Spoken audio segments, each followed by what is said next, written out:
Okay. Logical operators let us combine simple conditions to construct more complex ones. By conditions, we means an expression evaluating to true or false. There are three basic logical operators in BASIC. These are and, or, and not. अब वो कहते हैं कि logical operators basically करते क्या है, if you want to combine simple conditions, अगर आप कंडीशंस को कंबाइन करना चाहते हो, चेक करना चाहते हो कि अगर आप दो कंडीशंस अप्लाई करते हो तो इस पे अगर मैं कोई ऑपरेटर अप्लाई करूँ, लॉजिकल ऑपरेटर अप्लाई करूँ, तो मुझे क्या रिजल्ट मिलेगा, इधर the result would be true और इट वुड बी फॉल्स। तो अब तीन तरह से क्राइटेरिया होता है, तीन तरीके से आप लॉजिकल ऑपरेटर्स यूज कर सकते हो, या तीन लॉजिकल ऑपरेटर्स आप यूज कर सकते हो, एंड, और, and not. The first logical operator, that is AND, when combines two conditions, evaluates to true if both the conditions are true, otherwise it evaluates to false. As you have already studied about AND operator, that for AND operator, if you want to make your output true, you have to give two true values. आपने दो true values दोगे तो आपका result true आएगा, otherwise अगर आपकी एक input value भी फॉल्स है तो आपका रिजल्ट जो होगा वो फॉल्स हो जाएगा। ट्रू लाने के लिए दोनों इनपुट वैल्यूज को ट्रू होना जरूरी है। Okay. Second logical operator is OR operator, which when combines two condition evaluates to true if any one of the condition is true, otherwise evaluates to false. वो कहते हैं OR operator में क्या होता है कि अगर आपके पास दो conditions हैं, either one of the condition is true and other one is false, then your answer will be true. अगर आपकी कोई एक कंडीशन भी ट्रू हो गई है, दो इनपुट्स आप देते हो, उनमें से अगर कोई एक इनपुट भी आपकी ट्रू है और दूसरी आपकी फॉल्स है, तब भी आपका आंसर ट्रू आएगा। फॉल्स किस वक्त आएगा, जब आपकी दोनों इनपुट्स फॉल्स होंगी, तो फिर आपका रिजल्ट फॉल्स आएगा। Similarly, the third logical operator not, when applied to a condition, reverse the result. अब वो कहते हैं नॉट ऑपरेटर के साथ क्या होता है कि अगर आपने इनपुट वैल्यू ट्रू दी हुई है तो वो रिजल्ट फॉल्स प्रोड्यूस करेगा, और अगर फॉल्स दी हुई है तो वो रिजल्ट ट्रू प्रोड्यूस करेगा। Okay. You can see table number 2.1 over here, results of logical operators. अब देखें नॉट की उसने बात करी यहाँ पर, तो x उसने वैल्यू दी है, तो इसका रिजल्ट क्या आया, नॉट x, मतलब x नहीं है। ट्रू दिया तो रिजल्ट क्या आया, फॉल्स। फॉल्स दिया तो रिजल्ट क्या आया, true. Okay. Next one is and.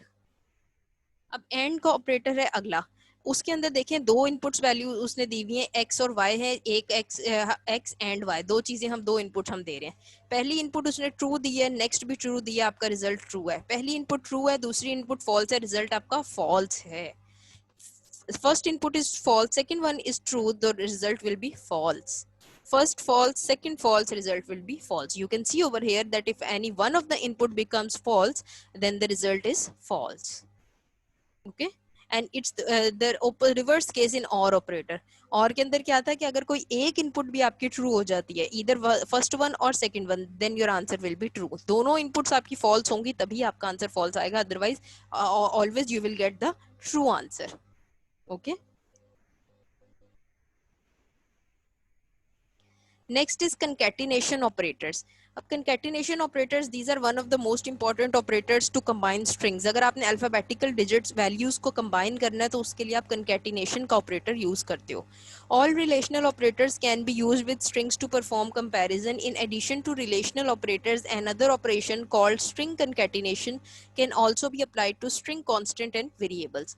The symbol for string concatenation operation is plus. Plus का साइन होता है इसका symbol, and it joins two string, और ये क्या करता है, टू स्ट्रिंग्स को ज्वाइन करता है। टू अल्फाबेट्स के अगर आपने कोई वर्ड्स लिखे हैं, कोई सेंटेंस लिखा है, उसको आपने ज्वाइन करवा के अपनी स्क्रीन पर प्रिंट करवाना है, तो उसके लिए आप कौन सा ऑपरेटर यूज करोगे, you will use concatenation operator. Okay. Consider the adjoining figure showing the example of string concatenation. अब यहाँ पर एग्जांपल देखें, लाइन नंबर 10 पे उसने लिखा $। डॉलर साइन क्यों लिखा, क्योंकि हम स्ट्रिंग की बात कर रहे हैं, तो हर वेरिएबल के साथ हम डॉलर साइन लगाएंगे। जब भी हमने हमारी जो वैल्यूज होंगी वो हमारी अगर स्ट्रिंग वैल्यूज होती हैं, डबल कोटेशन यूज करेंगे और हम डॉलर साइन यूज करेंगे। लाइन नंबर 20 पर ए लाइन पे उसने $। साइन में उसने लिख दिया पंजाब टेक्स्ट, और $। साइन पे वो दे रहा है एक और इनपुट वेरिएबल यूज कर रहा है बी, उसको असाइन कर रहा है बुक बोर्ड। ठीक है, इनको इन्वर्टेड कॉमास में। अब आपने क्या करना है, पंजाब टेक्स्ट बुक बोर्ड इन दोनों को आपस में मिलाना है। अब ये स्ट्रिंग्स हैं, तो आप इसे किस तरह से मिलाओगे, आप लिखोगे प्रिंट $। Sign plus $। साइन। ठीक हो गया। अब ये $, $, ये दोनों वेरिएबल्स के नाम थे और आपका प्रोग्राम जो होगा वो एंड हो जाएगा। जब आप अपना प्रोग्राम रन करोगे, you can see on the screen over here Punjab text book board, ये पूरा एक लाइन में आपको प्रिंट नजर आ रहा है। मतलब ये जो $, और $, दोनों की स्ट्रिंग्स जो हैं वो आपस में कंबाइन हो गई हैं। And this is the example of string concatenation. Okay, moving towards the next topic, that is assignment operator. ये बहुत आसान ऑपरेटर है, assignment operator. The assignment operator is use to store a value. अब assignment operator क्या करता है, एक value store करता है या एक स्ट्रिंग स्टोर करता है या कोई भी रिजल्ट स्टोर करता है। अब असाइनमेंट ऑपरेटर होता कौन सा है? In basic the symbol is equal represents the operator. Is equal to के साइन को हम क्या कहते हैं? Assignment operator. असाइन कर देना मतलब एक एक स्ट्रिंग को ये एक वैल्यू असाइन कर देना, या एक वेरिएबल को कोई स्ट्रिंग असाइन कर देना, या किसी एक वेरिएबल को इंटीजर वैल्यू असाइन कर देना, उसके लिए हम ये असाइनमेंट ऑपरेटर यूज करते हैं। मतलब इज इक्वल टू का जो साइन होता है उसको हम असाइनमेंट ऑपरेटर कहते हैं। Let's see the syntax over here. Variable का नाम इज इक्वल टू एक्सप्रेशन, कोई भी एक्सप्रेशन, कोई भी वैल्यूज, कुछ भी अगर आपने असाइन करना है तो you will use the is equal to sign over here, that is the assignment operator. Where expression में बी अ न्यूमेरिक और स्ट्रिंग एक्सप्रेशन। न्यूमेरिक भी एक्सप्रेशन हो सकता है, स्ट्रिंग भी हो सकता है। एग्जांपल उसने दिया यहाँ पे, वेरिएबल का नेम ए यूज किया उसने, इंटीजर टाइप का डाटा है, मतलब न्यूमेरिक डाटा है तो वो 10 लिख रहा है यहाँ पे। अब स्ट्रिंग टाइप का डाटा तो देखो आपने $साइन यहाँ पर फिर यूज किया, जैसे कि ऊपर भी एग्जांपल में $साइन था और उसने इन्वर्टेड कॉमास में हेलो लिख दिया। ऑलराइट, अब बेसिकली बताने का मकसद ये कि यहाँ असाइनमेंट ऑपरेटर किस तरीके से काम कर रहा है। इज इक्वल टू का साइन असाइनमेंट ऑपरेटर को डिनोट करता है और ये किस तरीके से काम कर रहा है, वैल्यू असाइन कर देता है। The value to the right side of the operator is assigned to the variable on the left side of the assignment operator. This statement is also called assignment statement. Noted that the symbol is equal is also used for comparison. However, it depends on the context where it is used. वो कहते हैं हम इसे comparison के लिए भी use कर सकते हैं। हमने ऊपर जब रिलेशनल ऑपरेटर्स की बात की थी तो वहां पर हमने इज इक्वल टू का भी यूज कर रहे थे, साइन के इक्वल टू और नॉट इक्वल टू। तो वो कहते हैं कि यहाँ आप इसे ये कंपैरिजन के लिए भी यूज कर सकते हो, मगर बेसिकली आप इसे असाइनमेंट ऑपरेटर के तौर पे भी यूज कर सकते हो। It all depends on the context for which you are using it. Okay, next important topic, this is one of the most important topic, operator की प्रेसिडेंस क्या होती है। An operators precedence determines its order of evaluation in an expression. जैसा कि आप use करते हो डमैस rule, डमैस करते हो ना मैथमेटिक्स में, division, multiplication, addition and subtraction. तो सेम इसी तरह यहाँ पर ऑपरेटर्स की प्रेसिडेंस होती है कि अगर आपके पास कोई एक्सप्रेशन आ गया, उसके अंदर आपने कौन सी चीज पहले एवेल्युएट करनी है। क्या ब्रैकेट में जो चीज लिखी हुई है वो पहले आप उसको सॉल्व करोगे, या जो डिवीजन हो रही है वो पहले सॉल्व करोगे, प्लस माइनस सॉल्व करोगे, एंड और नॉट गेट सॉल्व करोगे, रिलेशनल ऑपरेटर सॉल्व करोगे, क्या सॉल्व करोगे। तो it all depends upon the operator की प्रेसिडेंस पे डिपेंड करता है। तो आपने ये बात याद रखनी है कि हमेशा ब्रैकेट्स के अंदर जब भी कुछ होगा, सबसे पहले आपके एक्सप्रेशन में कंप्यूटर जो होगा वो आपका ब्रैकेट के अंदर की वैल्यू को सॉल्व करेगा। ऑल राइट, अब ऑपरेटर देखो यहाँ पर, ये टेबल उसने बना के दिखाया हुआ है। ब्रैकेट्स हैं, स्मॉल ब्रैकेट्स हैं यहाँ पर। तो सबसे पहले हाईएस्ट प्रेसिडेंस किसकी है? आपकी स्मॉल ब्रैकेट्स की। सेकंड पे प्रेसिडेंस किसकी आती है? आपकी एक्सपोनेंट के साइन की, फिर नेगेशन की, फिर मल्टीप्लिकेशन, डिवीजन, मॉड्यूलस, उसके बाद plus, integral, division, modulus, plus minus, फिर is equal to, lesser equal, greater than equal, सारे रिलेशनल ऑपरेटर्स आ गए आपके यहाँ पे। फिर आपकी not gate, and gate, or gate, और सबसे लोएस्ट प्रेसिडेंस किसकी होती है? इज इक्वल टू के साइन की, मतलब असाइनमेंट के ऑपरेटर की। अब ये बड़ा इंपॉर्टेंट चीज है, आपने याद रखना है। अक्सर एमसीक्यू में पूछा जाता है कि which of the following has the highest precedence. 4 option दी होती हैं, उसके अंदर से आपका ब्रैकेट्स का जो साइन होगा that would be the correct answer. या ये पूछा जा सकता है विच of the following has the lowest precedence, तो वो कौन सी होगी? आपकी असाइनमेंट ऑपरेटर। ठीक है, नेक्स्ट इज टाइप कन्वर्जन। अब टाइप कन्वर्जन क्या होती है? When the program tries to store one type of numeric value to the variable of another type, GW basic performs the type conversion according to the following rules.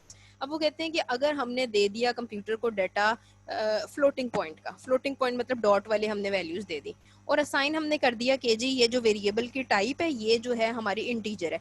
अब integer को हम floating point assign कर रहे हैं, तो आपका किस तरह से आपकी टाइप कन्वर्ट होगा, रिजल्ट आपका किस फॉर्म में आएगा? क्या ये फ्लोटिंग पॉइंट में आएगा या ये इंटीजर टाइप का डाटा आपके स्क्रीन पर प्रिंट होगा? Here we have to study all the basic rules of type conversion. Let's start. First rule, if a numeric constant of one type is assigned to a numeric variable of the different type of a different type, the number is converted according to the type of the variable. वो कहते हैं अगर आप एक type का variable assign कर रहे हो, न्यूमेरिक वेरिएबल आप यूज कर रहे हो और जो नंबर आप दे रहे हो वो दूसरी टाइप का दे रहे हो, तो जो आपकी वेरिएबल की टाइप होगी ना, जो आप एक्स वाई जी यूज कर रहे हो, जो उसकी टाइप होगी उसके मुताबिक आपकी कन्वर्जन हो जाएगी. ठीक है, एग्जाम्पल देखें और क्लियर हो जाएगा. लेट एक्स डॉलर साइन अब सॉरी एक्स परसेंटेज, परसेंटेज क्या डिनोट करता है आपका, ये डिनोट करता है कि आपके जो वेरिएबल है वो आपका इंटीजर टाइप का डाटा है. ठीक है, इंटेग्रल डाटा है आपका, तो एक्स क्या है, एक इंटीजर वेरिएबल है आपका. इसको वो साइन कर रहा है इज इक्वल टू 51.39. पॉइंट की बात आ गई तो मीन्स ये फ्लोटिंग पॉइंट का डाटा बन गया. अब इंटीजर टाइप के डाटा को, इंटीजर टाइप के वेरिएबल को वो फ्लोटिंग पॉइंट की वैल्यू असाइन कर रहा है, तो किस तरह से प्रिंटिंग होगी आपकी स्क्रीन पर, किस तरह से रिजल्ट आपका शो होगा आपका. यहाँ उसने क्या बताया था, अकॉर्डिंग टू द वेरिएबल की टाइप के अकॉर्डिंग. जिस टाइप का वेरिएबल है, वेरिएबल कौन सी टाइप का है आपका, इंटीजर टाइप का है, तो जो स्क्रीन पर प्रिंट आउट होगा वो खाली 51 होगा, 0.39 आपका इग्नोर हो जाएगा. Okay, next basic rule. During the evaluation of an expression, arithmetic or relation, all of the operands are converted to the degree of precision of the most precise operand. दोबारा सुने, during the evaluation of an expression, आपने कोई भी expression को evaluate करना है, either it is arithmetic operation expression or it is a relational operation. All of the operands, जितने भी आपके ऑपरेंड्स हैं, are converted to the degree of precision of the most precise operand. जो आपका सबसे ज्यादा प्रिसाइज वैल्यू जिसकी होगी, हमेशा वही चीज आपके रिजल्ट में आएगी. ठीक है, एक्यूरेट जिसकी वैल्यू होगी, प्रिसाइज होगी, एक्यूरेट होगी, मेमोरी में इजीली स्टोर हो सकती होगी, उसका आपके पास रिजल्ट जो है उस वैल्यू का आपके पास आएगा. एग्जाम्पल देखें. एग्जाम्पल में ए परसेंटेज उसने यूज किया is equal to 12% sorry number sign use कर रहे हैं यहाँ पे. A number sign is equal to 12 number sign divided by 13. अब वो कह रहा है प्रिंट कर दें ए नंबर साइन को, तो नॉर्मली आपका क्या होगा, आपका पॉइंट में डाटा आ सकता है इसके अंदर. अब डाटा देखें आपका पॉइंट में ही आया, क्योंकि 12 को 13 से डिवाइड कर रहे हैं, डाटा आपका पॉइंट में ही आना है.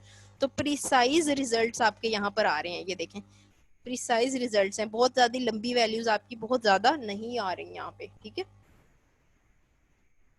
नेक्स्ट देखें. The arithmetic is performed in double precision. अब यहाँ पर वो बात कर रहा था नॉर्मल एक, अगर हम 12 को 13 से डिवाइड करते हैं ये नंबर साइन को यूज करते हुए, तो फिर हमारा ये रिजल्ट आएगा. अब अगर मैं प्रिसिजन की बात करूं तो दो तरीके से प्रिसिजन होती है, मैंने पहले भी आपको बताया था, सिंगल प्रिसिजन होती है और एक डबल प्रिसिजन होती है. अब यहाँ पे वो कहता है अगर हम डबल प्रिसिजन की बात करें इसी एग्जाम्पल को लेते हुए, तो हमारे सिर्फ ये 1 2 3 4 5 6 7 डिजिट्स आ सकते हैं इसके अंदर. ठीक हो गया, हमने ये चीज पहले ऊपर पढ़ी हुई है सिंगल प्रिसिजन और डबल प्रिसिजन में, जहां पर हमने स्ट्रिंग और न्यूमेरिक कांस्टेंट की बात करी थी. तो ये देखो सिर्फ उसने आउटपुट के डॉट के बाद सिर्फ 7 डिजिट्स उसने यहाँ पर लिखे, बाकी सारे उसने ओमिट कर दिए. डबल प्रिसिजन की बात हो रही है, ये देखें double precision. The arithmetic is performed in double precision and the result is returned to a single precision variable rounded and printed as a single precision value. वो कहते हैं रिजल्ट तो आपका डबल प्रिसिजन में आता है, जैसे ऊपर हमने लिखा इतने ज्यादा वैल्यूज आ रही थी, मगर वो राउंड ऑफ होकर, क्योंकि ए की value a simple integer type का वेरिएबल है आपका यहाँ पर, तो जो आपका रिजल्ट होगा वो सिंगल प्रिसिजन की टाइप में कन्वर्ट हो जाएगा. मतलब 7 डिजिट्स या 7 से कम डिजिट्स आप सिर्फ सिंगल प्रिसिजन में यूज कर सकते हो. ठीक हो गया, थोड़ी सी कॉम्प्लेक्स थी ये वाले इसका रूल. नेक्स्ट है when a floating point value is converted to an integer. जब एक फ्लोटिंग पॉइंट की वैल्यू एक इंटीजर टाइप के डाटा में कन्वर्ट होती है, the fractional portion is rounded off. वो कहते हैं कि अगर आपकी जो इंटीजर टाइप का डाटा है, मतलब परसेंटेज आप यूज कर रहे हो, उसको आपने असाइन कर दिया फ्रैक्शनल पार्ट, मतलब डॉट वाला, जहाँ पे जैसे 23.67 फ्रैक्शनल पार्ट है ना, यहाँ पर इन फ्लोटिंग पॉइंट है, sorry floating point value assign कर दी आपने इंटीजर टाइप के डाटा को, तो फिर क्या होगा, जो आपका रिजल्ट आएगा उसके अंदर ये जो फ्लोटिंग पॉइंट के डिजिट्स होंगे ये राउंड ऑफ हो जाएंगे. ठीक है, अब ये 23.6 था, तो 6 5 से बड़ा होता है तो पिछली वैल्यू में एक हम ऐड कर देते हैं, तो जो स्क्रीन पर प्रिंट आएगा वो क्या आएगा आपका 24. ठीक हो गया, यहाँ 6 ने ये चीज खत्म हो गई और यहाँ 1 ऐड हो गया, तो ये आपका राउंड ऑफ हो गया, 24 आपका रिजल्ट आ गया. लास्ट रूल है, string variable can not be assign to a numeric value. एक स्ट्रिंग वेरिएबल को, मतलब डॉलर साइन जिसमें हम यूज कर रहे हो, उसको हम डॉलर साइन की वैल्यू 10 20 30 40 नहीं दे सकते. ठीक है,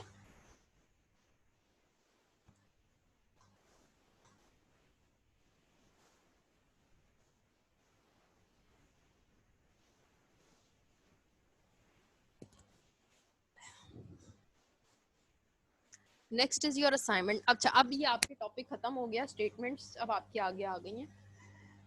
स्टेटमेंट्स में असाइनमेंट स्टेटमेंट है आपकी और डिफरेंट इनपुट आउटपुट स्टेटमेंट्स हैं। ये एक नया टॉपिक यहाँ से स्टार्ट हो रहा है आपका। ठीक हो गया। अभी ऊपर हमने असाइनमेंट ऑपरेटर की बात की थी जिसको हम इज इक्वल टू का साइन कह रहे थे। यहाँ पर असाइनमेंट का मतलब भी इज इक्वल टू का साइन है, मगर इधर हम कह रहे हैं असाइनमेंट का मतलब है असाइन करना। ठीक है, वैल्यूज को वेरिएबल्स या वैल्यूज असाइन करना, वेरिएबल को वैल्यू असाइन करना। Here GW Basic presents two ways to assign the value of an expression to a variable. First, by using assignment operator, that is equal to, which we have discussed in the previous text, and the second is by using let statement. अब वो कहते हैं दो तरीके से हम एक variable को वैल्यू असाइन कर सकते हैं, या हम असाइनमेंट का ऑपरेटर यूज कर लें और हम लेट की स्टेटमेंट, ये दो चीजें हम यूज करते हैं। ठीक है, amazingly it is the only statement which itself is optional but whose parameters are mandatory. वो कहते हैं कि ये स्टेटमेंट एक ऐसी वाहिद स्टेटमेंट है जो कि अगर आप ना लिखो फर्क कोई नहीं पड़ेगा, मगर इसके पैरामीटर्स आपको लाजमी देने पड़ते हैं। पैरामीटर्स का मतलब होता है वैल्यूज लाजमी असाइन करनी पड़ती हैं। खुद स्टेटमेंट लिखो ना लिखो मगर आपको वैल्यूज असाइन करनी पड़ेंगी। सिंटेक्स देखें इसका, लेट का वर्ड है। अब लेट आप लिखो या ना लिखो फर्क नहीं पड़ेगा, मगर यहाँ पर इज इक्वल के बाद आपको एक्सप्रेशन के अंदर वैल्यूज देनी पड़ेंगी। Okay, let is optional over here.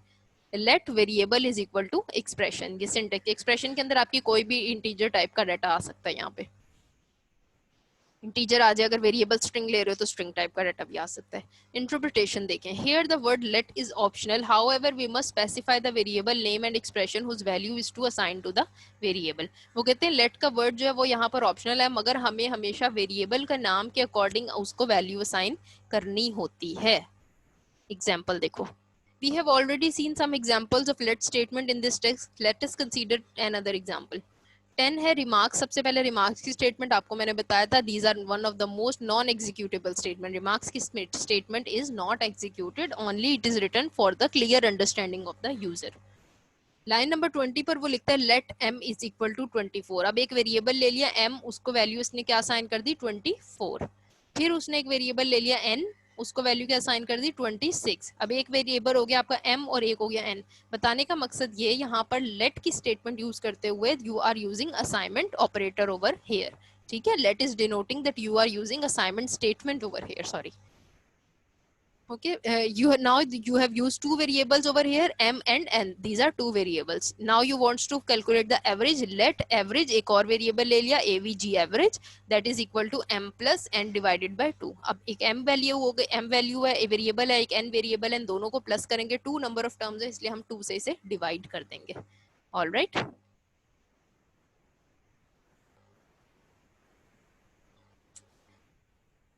कौन सा दोबारा समझाना है? ये असाइनमेंट स्टेटमेंट की बात कर रहे हो?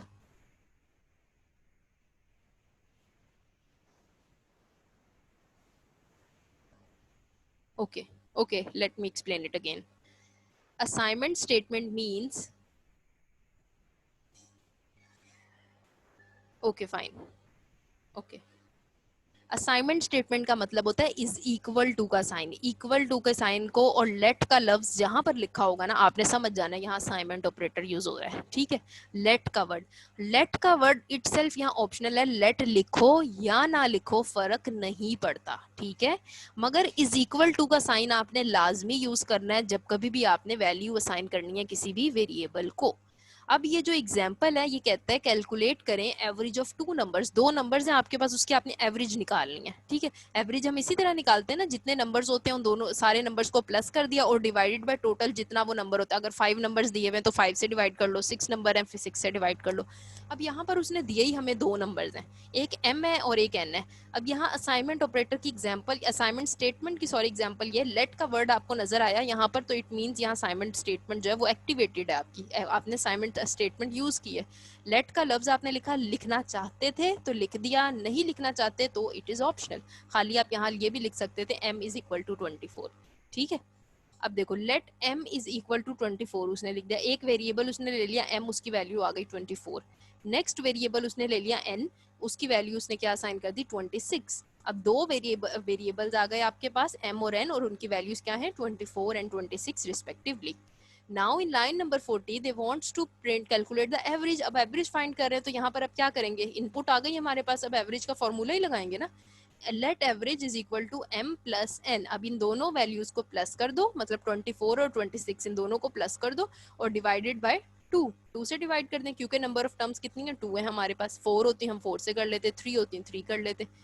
ठीक है, अब क्या स्क्रीन पर 50 लाइन पे प्रिंट करना है, print average is equal to, अब ये जो इन्वर्टेड कॉमास के अंदर चीज लिखी जाती है ना प्रिंट की स्टेटमेंट के साथ, वो एज इट इज आपकी स्क्रीन पर ऐसे ही प्रिंट हो जाती है।